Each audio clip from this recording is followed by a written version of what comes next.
சென்னையில் நடைபெறும் உலக முதலீட்டாளர்கள் மாநாடு ஜனவரி 7 மற்றும் 8.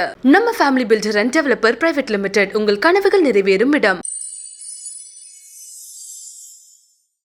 ஜனவரி மாதம் 2024 புத்தாண்டு பிறந்துவிட்ட நிலையில் அதில் 12இல் ஒரு பகுதியான முதல் மாதமான ஜனவரி மாதம் 12 ராசிக்காரர்களுக்கும் எப்படி இருக்கும் அப்படின்னு பார்க்க போனால், ஏற்கனவே புத்தாண்டு பலன்களை ஒட்டித்தான் இந்த பலன்களும் நடக்கும். 12க்குள்ளே ஒன்று தானே. முதலில் மேஷம். மேஷராசிக்காரர்களுக்கு நல்ல விதமான எல்லா பலன்களையும் வயதிற்கேற்றார் போல நல்லவைகளாக கொடுக்கக்கூடிய ஒரு உற்சாகமும் புத்துணர்ச்சியும் மிக்க நல்ல பலனாக இந்த பலன் அமையும். என்னென்னா, உங்களுடைய ராசியும் ராசிநாதனும் குருவின் பார்வையில் இருக்கின்ற ஒரு அற்புதமான ஒரு மாதம் ஜனவரி மாதம். முயற்சிகள் பலிக்கும். வயதிற்கு ஏற்றார் போல என்னென்ன தேவையோ அவைகள் அனைத்தும் பாக்கியம்னு சொல்லுவோம். 9ஆம் இடமாகிய குருவின் வீட்டில் செவ்வாய் குருவின் பார்வையில் இருக்கிறார். அது கூட அவருடைய முதல் 15 நாட்கள் அவருடைய நண்பரான சூரியனோடய இருக்கிறது, சுபத்துவமாக இருக்கிறது. மிகப்பெரிய அமைப்பு. இது வரைக்கும் என்னென்ன உங்களுக்கு வயசுக்கு ஏற்ற மாதிரி கிடைக்கலன்னு நினச்சிங்களோ, திருமணம், புத்திர பாக்கியம், கல்வி பாக்கியம், வேலை பாக்கியம், ஒரு நிலையில் பொருளாதார மேன்மை போன்ற அனைத்துமே வயதிற்கேற்றார் போல் மிகப்பெரிய அளவில் கிடைக்கக்கூடிய ஒரு நல்லதொரு மாதமாகவே ஜனவரி மாதம் மேஷராசிக்காரர்கள் எல்லோருக்குமே அமையும். மிக முக்கியமாக வயதானவர்கள், ஒரு 50-60 வயது கடந்தவர்களுக்கு பின்னால், அதாவது இளைஞர்களை பார்த்து சந்தோஷப்படக்கூடிய நல்ல தன்மைகளும் இப்போது உண்டு. அந்தஸ்து கௌரவம் உயர்ற மாதிரியான சில விஷயங்கள் இருக்கும்.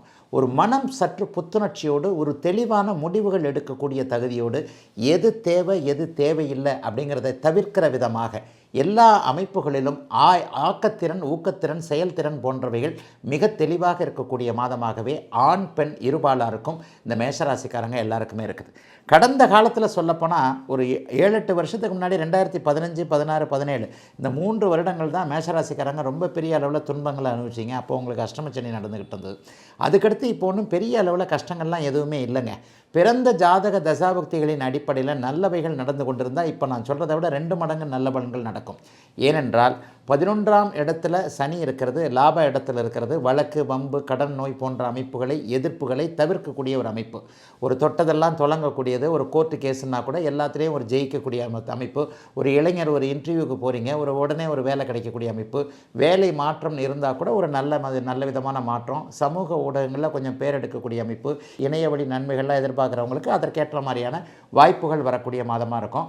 6-12ஆம் இடங்களில் ராகுகேதுக்கள் இருக்கிறது. மிகப்பெரிய நோய் தீர்க்கக்கூடிய தன்மை, எல்லாம் வெற்றியாகக்கூடிய தன்மை என வருடாந்திர கிரகங்கள் அத்தனையும் மிக செழிப்பான நல்ல விதமான வழிகாட்டக்கூடிய தன்மையில் இருக்கிறனால இருவருக்குமே, ஆண் பெண் இருபாலாருக்குமே வயதிற்கேற்றார் போல, இளையவர்களுக்கு ஏற்றார் போலவும் பெரியவர்களுக்கு ஏற்றார் போலவும் நல்லதொரு அமைப்பை கொடுக்கின்ற நிலையில்தான் அமைந்திருக்கிறது இந்த ஜனவரி மாதம் 2024 மேஷராசிக்காரர்கள் எல்லோருக்குமே.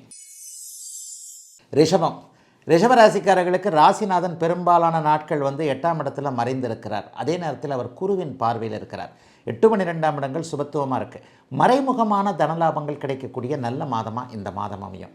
ஆக என்னங்கய்யா நடக்கும் அப்படின்னு பார்த்தீங்கன்னா, ரொம்ப நாளாக ஒரு நிலையில் ஒரு பணவரவை எதிர்பார்த்து காத்துக்கிட்டு இருந்தவங்களுக்கு இந்த தடவை பணவரவு கிடைக்கும். ஆனால் அதை வெளியே சொல்லிக்க முடியாது.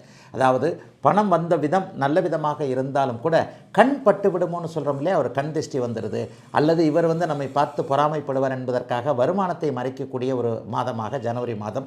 8வது வீட்டில் சுக்கிரனும் புதனும் குருவின் பார்வையில் இருக்கக்கூடிய மறைமுகமான தனலாபங்கள் வரக்கூடிய அமைப்புகள் இப்போது ரிஷபராசிக்காரர்களுக்கு உண்டு. குடும்பம் ரொம்ப செழிப்பான விதத்தில் இருக்கும். தனாதிபதி தனவீட்டையே பார்க்கறதுனால என்ன நடக்கும் அப்படின்னு பார்த்தீங்கன்னா, ஒரு நிலையில் மிகப்பெரிய அளவில் குடும்பத்தில் இதுவரைக்கும் இல்லாத அளவிற்கு ஒற்றுமை. பிரிந்து விடலாமா என்கின்ற எண்ணத்தில் இருந்த கணவன் மனைவி கூட இந்த மாதம் மீண்டும் சேர்ந்தே வாழலாம். குழந்தைகளுக்காக நம்ம சில விஷயங்களை நம்ம தியாகம் பண்ணி தான் ஆகணுன்ற மாதிரியான எண்ணங்கள் வலுப்பெறக்கூடிய ஒரு அமைப்பு.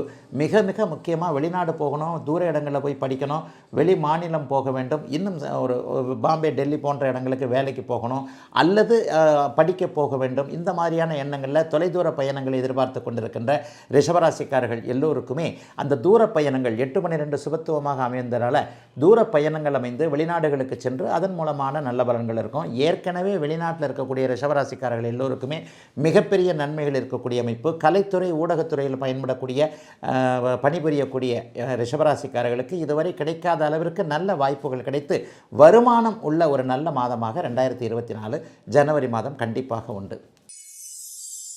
மிதுன ராசிக்காரர்களுக்கு மிகப்பெரிய நல்ல மாற்றங்களை ஆண்டின் துவக்க மாதம் இல்லையா, 2023 பட்ட கஷ்டம் இப்போது இருக்காது. படிப்படியாக இந்த 12 மாதங்களில் ஒரு உயர்நிலையை எட்டுவதற்கான செப்டம்பர் மாதம்லாம் பார்த்தீங்கன்னா மிதுன ராசிக்காரங்க ஓஹோன்னு இருப்பீங்க. சரி, செப்டம்பர் மாதம் ஓஹோன்னு இருக்கணும்னா இப்போ இருந்தே அந்த படிக்கட்டுகள் ஏறணும் இல்லையா? ஒரு கோபுரத்தில் ஏறுறீங்க, ஒரு கோபுரத்தில் ஏறுறதுக்கு 20 படிக்கட்டு 30 படிக்கட்டுன்னு இருக்கும். ஒரு வீட்டை ஏறணும்னா கூட 4 படிக்கட்டு இருக்குது இல்லையா? அது 4 மாதமாக கூட வச்சுக்கலாம். ஆக படிக்கட்டில் ஏறுவதற்கான நன்மையான படிக்கட்டுகள், உயரம் லட்சியத்தை அடைவதற்கான படிக்கட்டுகளாக ஒரு மாதமாக இந்த ஜனவரி மாதம் அமையும். மிதுனராசிக்காரங்களுக்கு கடந்த காலங்களில் இருந்து வந்த எந்த சோதனைகளும் இனிமேல் இருக்க போகிறதுல மிகப்பெரிய நன்மைகள் இருக்கக்கூடிய அத்தனை அமைப்பு. ஆண் பெண் இருவருக்குமே ஒரு மிகப்பெரிய நல்ல யோக பலன்கள், சில நட்புகள், சில அறிமுகங்கள், காதல் தோல்வி மீண்டும் ஒரு நல்ல விதமாக அமைகிறது. புதிய காதல் உருவாகக்கூடிய தன்மை. ஏற்கனவே மன அழுத்தத்தில் நண்பராலேயோ காதலன் காதலியாகவோ இருந்தவர்களாலேயோ நடக்கக்கூடிய அத்தனை மன அழுத்தங்களையும் இப்போது விலகி புதிய உறவுகள், புதிய நட்புகள் உருவாகக்கூடிய நல்ல விதமான அமைப்பாக இந்த மாதம் அமைஞ்சிருக்கு. 7ஆம் இடத்துல குரு பகவான் பார்வையில் ராசியை பார்க்கக்கூடிய நிலைமையில் புதன் அமர்ந்திருக்கிறார். அதாவது ராசிநாதன் ராசியை பார்க்க அவரை குரு பார்ப்பது என்பது மிகச்சிறந்த ஒன்று. எப்படியும் ராசியவோ ராசிநாதனையோ குரு பார்த்துட்டா அந்த ராசிக்காரங்களுக்கு ஒரு புத்துணர்ச்சி இருக்குங்க. இதுவரைக்கும் இருந்து வந்த ஒரு தன்னம்பிக்கையற்ற நிலைமை அத்தனையும் இப்போது மிதுன ராசிக்காரர்களுக்கு விலகப் போகிறது. ஒரு புதிய எண்ணம் வரப்போகிறது, ஒரு புதிய உறவு வரப்போகிறது, ஒரு புதிய அறிமுகம் கிடைக்கப் போகிறது. அந்த அறிமுகம் கிடைத்ததற்கு பிறகு வாழ்க்கை அப்படியே ஒரு மாதிரியாக நல்ல விதமாக ஒரு தயக்கம் இருக்கும். இந்த வரைக்கும் இதை செய்யலாமா, அதை செய்ய வேண்டாமான்ற ஒரு தயக்கத்தில் இருந்தவங்களுக்கெல்லாம் இதை செய்யலாம், இதன் மூலமாக நம்முடைய வாழ்க்கை கொஞ்சம் நல்ல விதமாக மாறும் என்கின்ற ஒரு உறுதிப்பாடு கிடைக்கக்கூடிய நல்ல விதமான ஒரு மாதமாக ஜனவரி மாதம் கண்டிப்பாக மிதுன ராசிக்காரர்களுக்கு அமையும். கல்விக்கான மேன்மைகள் கண்டிப்பாக உண்டு. மாதமானால் இதுதான் வருமானம் அப்படிங்கிறது நிலையாக இல்லவே இல்லையே. 5000 கிடைக்கட்டும் 10,000 கிடைக்கட்டும், இவ்வளவு தான் ஒரு ஃபிக்ஸடான வருமானம்னு தெரிஞ்சால் அதற்குள் என்னுடைய குடும்பத்தை நடத்தி கொள்வேனே என்கின்ற எண்ணத்தில் இருப்பவர்களுக்கு கூட அனைத்தும் சிறப்பாக இருக்கக்கூடிய நிலையான வருமானம் வரக்கூடிய நல்ல மாதமாக ஜனவரி மாதம் மிதுன ராசிக்காரர்களுக்கு அமையும். கடகராசிக்காரர்களுக்கு அப்படி ஒன்றும் சோதனைகள் இல்லாத ஒரு யோக மாதமாகவே இந்த மாதத்தை சொல்லலாம். ஏனென்றால் 10ஆம் இடத்தில் இருக்கக்கூடிய குரு பகவான் 6ஆம் இடத்தில் இருக்கக்கூடிய சூரியனையும் செவ்வாயும் 15 நாட்களுக்கு பார்க்கிறார். 15 நாட்களுக்கு பிறகு சூரியன் 7ஆம் இடத்திற்கு மாறி ராசியவே பார்ப்பார். இந்த நிலைமை முதல் பகுதி 15 நாட்களுக்கு எதிர்பாராத உதவிகள் கிடைக்கக்கூடிய அமைப்பு. சில நிலைகளில் பொருளாதார கஷ்டங்கள் இருந்தாலும் கூட அதை அத்தனையும் சமாளிக்கக்கூடிய வாய்ப்பு பூச நட்சத்திரக்காரர்களுக்கும் ஆயில்ய நட்சத்திரக்காரர்களுக்கும் கிடைக்கும். ஆயில்ய நட்சத்திரக்காரர்களுக்கு கொஞ்சம் எல்லாமே தட்டி போகக்கூடிய அமைப்பு.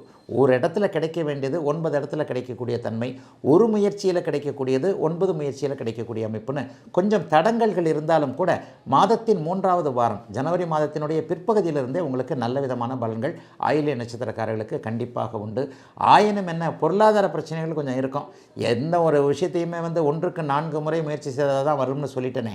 ஆக ஒரு நிலையில் அஷ்டமச்சனியின் தாக்கங்கள் இருந்தாலும் கூட ராசிநாதன் வலுவாக இருக்கக்கூடிய தன்மையிலையும் தனாதிபதி 7வது வீட்டிற்கு 3வது வாரம் மாறக்கூடிய தன்மைகளும் உங்களுக்கு மிகப்பெரிய யோக பலன்களை கொடுக்கும் என்பதால் கடகராசிக்காரர்களுக்கு பெரிய சோதனைகள் எதுவும் இல்லாத ஒரு மாதமாகவே ஜனவரி மாதம் அமையும். வயதானவர்களுக்கு கொஞ்சம் ஆரோக்கிய குறைவுகள் அல்லது வேறு ஏதேனும் ஒரு நிலையில் ஒரு சிறிய தலைவலி என்றால் கூட உடனடியாக மருத்துவரிடம் போய் பார்க்க வேண்டிய ஒரு அமைப்பு. அம்மாவை பற்றிய கவலைகள் இளையவர்களுக்கு இருக்கும், அதுவும் தூர இடங்களில் இருக்கிறவங்களுக்கு இருக்கும். எப்படியும் அம்மாவோட நேரில் பார்க்கக்கூடிய வாய்ப்புகள்லாம் கிடைக்கும். சொந்த ஊருக்கு வந்து திரும்பக்கூடிய அமைப்புகளும் எண்ணங்களும் அதற்கான வாய்ப்புகளும் கடகராசிக்காரர்களுக்கு உண்டு.